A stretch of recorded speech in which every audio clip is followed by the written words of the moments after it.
స్వాతంత్రం వచ్చిన తర్వాత మన సమాజం ఎట్లుండాలని ఆ రోజులలో మహాత్మా గాంధీ, పండిట్ జవహర్లాల్ నెహ్రూ, సర్దార్ వల్లభాయ్ పటేల్, మౌలానా గారు ఆలోచన చేసి కడుపు గాలిన వాడు పేదరికంలోకి వచ్చినట్టు వ్యక్తే రాజ్యాంగం రాయగలుగుతాడని ఆనాడు బాబాసాహెబ్ అంబేద్కర్కు అవకాశం కమిటీ మెంబర్ చేస్తే ఆ రాజ్యాంగం ఇవాళ రోజు ఏది పార్లమెంట్లో ఇంట్రడ్యూస్ అయింది కనుక దీన్ని ఇక ముందు కూడా గ్రామ స్థాయిలో కాన్స్టిట్యూషన్ అంటే ఏంటి, అందరూ కూడా సమానంగా ఉండాలి, బడుగు బలైన వర్గాలకు కూడా సరి అయిన న్యాయం జరగాలి, కేవలం కోటీశ్వర్లకే లాభం కాదు, ఉన్నవారికే లాభం కాదు, పేదవాని గురించి ఆలోచన చేయాలని రాహుల్ గాంధీ ఆలోచనను దాన్ని ఇంప్లిమెంట్ చేయడానికి ఒక ప్రయత్నం మనం కూడా చేయాలి. కేవలం రాహుల్ గాంధీ గారే చేస్తే అందుగురించే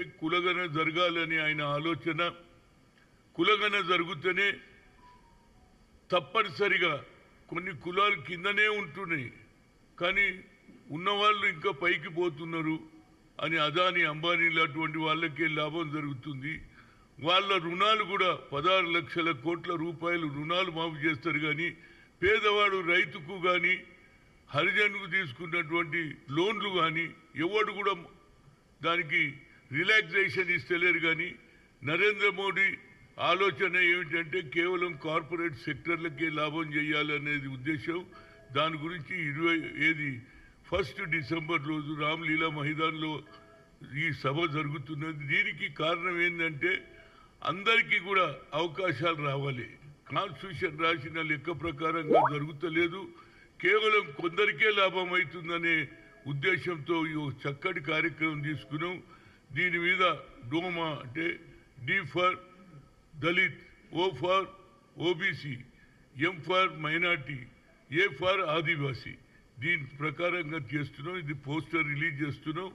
తప్పనిసరిగా అన్ని మన రాష్ట్రాలు కాదు, పక్క రాష్ట్రాలు అయినటువంటి ఢిల్లీ పక్కకున్న హర్యానా కానీ, అదేవిధంగా పంజాబ్ కానీ, హిమాచల్ కానీ, యూపీ కానీ, అదేవిధంగా రాజస్థాన్, అక్కడి నుంచి కూడా జనాలు వస్తున్నారు. దీని పెద్ద ఎత్తున ఏది ఒక ఆలోచన, ఎందుకంటే కాన్స్టిట్యూషన్ను పక్కకు పెట్టేసేసి అణగదొక్కాలని కేవలం ఈ దేశంలో ఇది సెక్యులర్ కంట్రీగా ఉన్నది కానీ ఈ సెక్యులర్ కంట్రీని మార్చడానికి హిందూ హిందూ హిందూ హిందూ అని ఏదైతే ప్రచారం చేస్తుండ్రో ఆర్ఎస్ఎస్ వాళ్ళు, దానికి జవాబుగా మన వాళ్ళు కూడా ఆలోచన చేయాలి.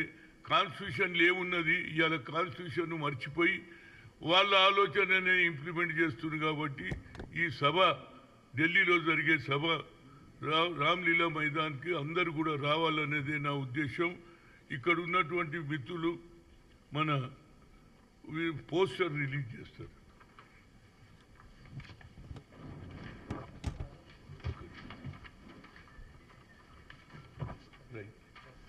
चलिए